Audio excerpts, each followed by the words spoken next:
खिप्रो मां खे ख़बर ॾींदा हलूं त खिप्रो में बरसातनि तबाही मचाए छॾी आहे। रोडनि रस्तनि ते पाणी बीठल आहे। खिप्रो जे कॉलोनी में पाणी बीहण सबबि इलाइक़े वासी रोडनि ते पंहिंजा बचा खणी वेहण ते मजबूर थी विया आहिनि। इन मुश्किल जी घड़ी में कंहिं बि सार न लधी आहे। पाणी घरनि में दाख़िल थियण सबबि ॿोॾि मुतासिरनि जा कचा घर ॾही पट पइजी विया आहिनि। भाई घर साम्हूं अवांजे साम्हूं पिया आहिनि। पाणी जी हालत ॾिसो न, असां वटि पाणी पीअण लाइ आहे न खाधो खाइण लाइ आहे।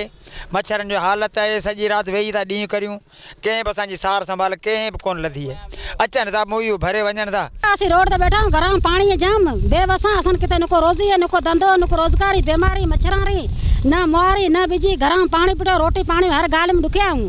असां का शइ मिले को त जय अमदादी जेको रधियोड़ी खणे था खाए वेठो पेट भरे रोडा मथे। ॿोॾि मुतासिरनि जो चवणु आहे त पाणी खे हंगामी बुनियादनि ते नेकाल ॾिनो वञे जीअं असीं वापसि पंहिंजी घरनि में वञी रही सघूं। कैमरामैन फज़ल उमरानी सां गॾु हरेश KBC अवामी न्यूज़ खिप्रो। मज़ीद ख़बरनि ऐं तफ़सीलात लाइ विज़िट कयो असांजी वेबसाइट www.awamiNewsHD.com ऐं ॾिसंदा रहो अवामी न्यूज़ HD।